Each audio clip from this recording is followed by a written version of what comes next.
Hi guys, I am here to help you with some Punnett Square practice because your assignment today is going to be doing some Punnett Squares. So we're going to look at some problems. I'm going to do it with you so that you can basically know exactly what you're doing. All right. First practice question says, cross a heterozygous six-fingered woman with a five-fingered man. And if you remember, this was on our genetics PowerPoint called polydactyl. And basically, it is a trait that you could have six fingers. But the problem doesn't tell you what is dominant. So we're going to have to make a key, not only because we always should do that, but so that we could figure out the answer to this question of what percent of their kids will most likely have six fingers. Because remember, this is all about probability. This is not 100% certainty. So let's do a little drawing here. Let's start with a key. If we said that someone with six fingers is heterozygous, I'm going to use F for fingers. Who cares what letter you use? A heterozygous person would be big letter, little letter. So big, little. Based on that key I just made, what trait is dominant? Having six fingers on one hand or having five fingers on one hand? Well, since that person has a dominant allele, we know that six fingers is dominant. So the only other way you could be a six-fingered person is if you're homozygous dominant. You could be, whatever, ignore that. Big F, big F. I don't care enough to erase it. How do you get five fingers? Oh, I have to erase that. That was so bad. The only way to be a five-fingered person is if you have two recessive alleles. So you have to be heterozygous. Excuse me, I'm so sorry. Homozygous recessive. Little. Great. Let's do the Punnett Square now. So I'm going to draw it over here. Every single time we do a Punnett Square, we need to put the parents on the outside.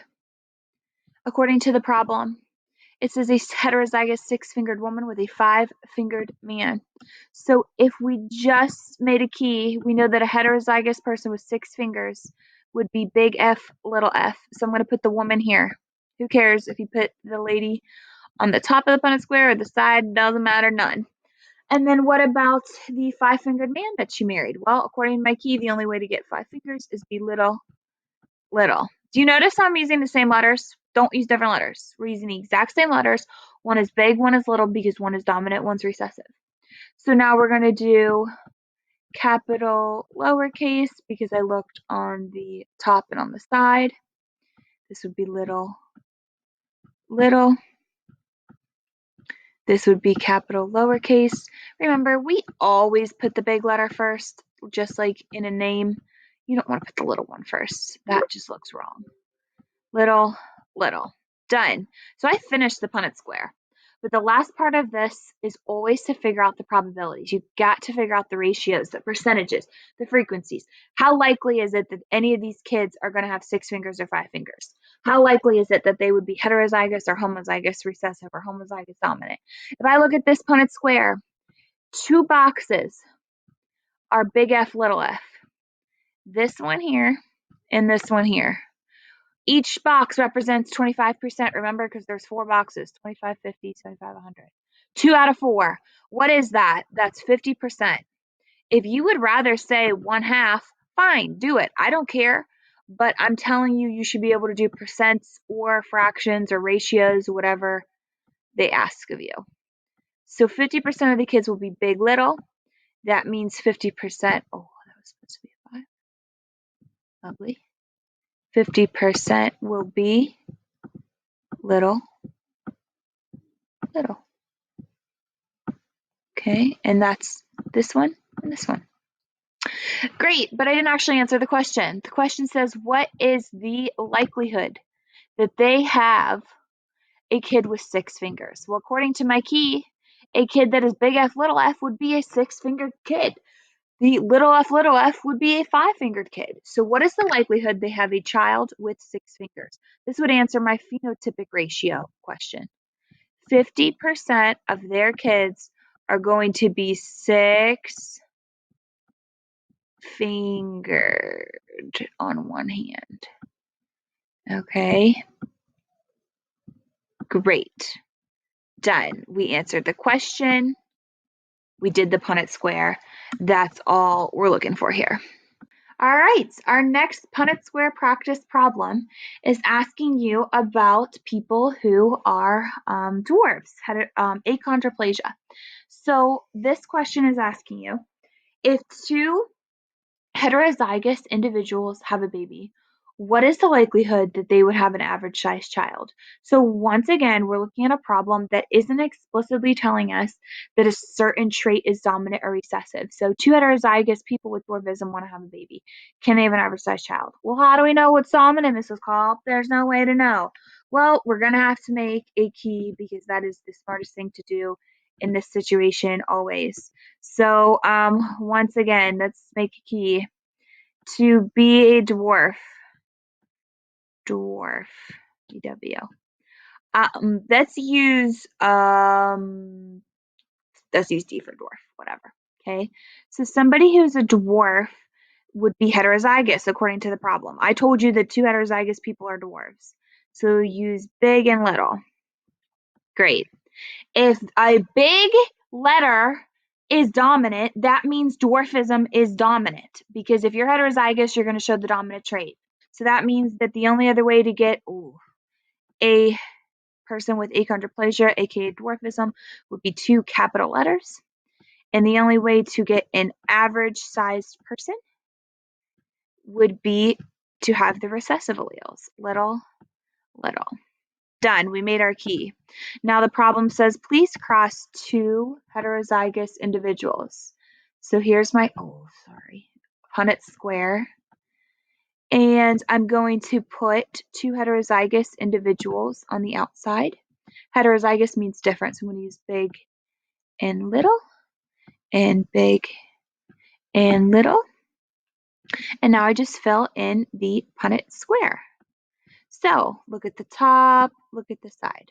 Big letter, big letter. Look at the top, look at the side. Big letter, little letter. Remember, we always put the big letter first. Big letter, little letter. Remember, big letter first, little, little. Okay, done. We did the whole Punnett Square. Now we just have to actually figure out the ratios, the probability, the frequency, the percentage. That's it. Look at that Punnett Square right there. How many of these kids are big, homozygous dominant? Only one box. 1 out of 4. What percent is that? Well, that would be 25%, Mrs. Call. Sure. So 25% of my kids are going to be big for my genotype. How many of them are big, little? Just these two right here. Well, what's 2 boxes? 2 out of 4. That's 50% are going to be heterozygous. Ooh, that kind of look like a D. Sorry. Big, little. And now I have 1 box here that's homozygous recessive. So I would say 25% would be little, little. Super. But I didn't answer the question. The question says, can they have an average sized child? Well, looking at these phenotypes and looking at my key, the only way to get an average sized child is to have 2 recessive alleles. So you're a dwarf, you're a dwarf, you're a dwarf. Only 1 out of 4 is the probability that they would have an average sized child. Can it happen? Yeah, 100%. It's totally possible. In fact, the probability isn't 100%. It's 25%. If they had 4 kids, more than likely 1 of them would be an average sized child. That's just probability. Is it possible that they have 10 kids and all of them are average? Sure. Is it possible they have 10 kids and all of them are dwarfs? Sure. It's just statistically likely that the 25% would be an average size child. Okay, this is the last one I'm going to do with you. And this practice problem says, a widow's peak is the dominant trait across 2 parents that both do not have a widow's peak, so neither of them have it. What's the probability that one of their offspring will have a widow's peak? Okay, well, let's start with a key because that is the smartest thing to do. A widow's peak. I'm going to write WID for widow's peak. So have one is dominant according to the problem because I literally told you that.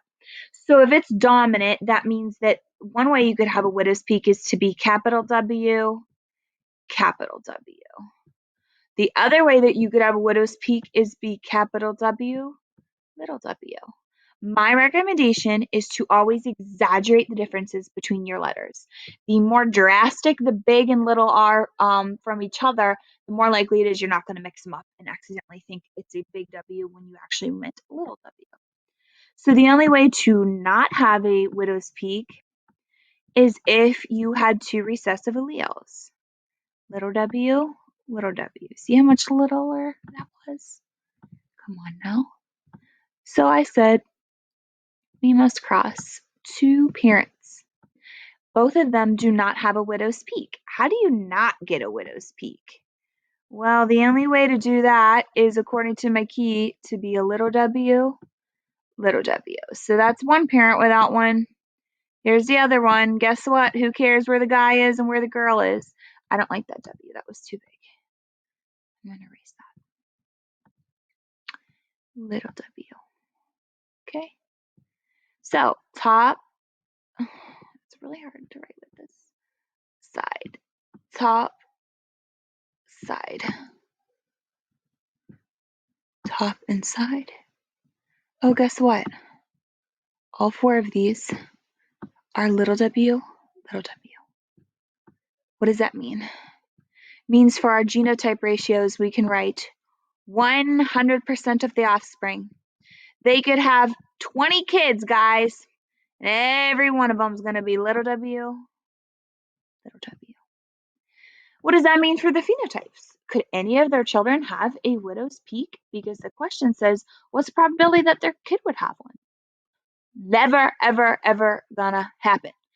These people cannot have a kid with a widow's peak. They're two recessive parents. They can't give a dominant allele. So that it is a 0% chance that they would have a widow's peak. That says the word widows, but I don't care enough to make it look good. Okay? My hand's getting numb. Or you could say 100% not widows. Don't care. Same thing. That's it.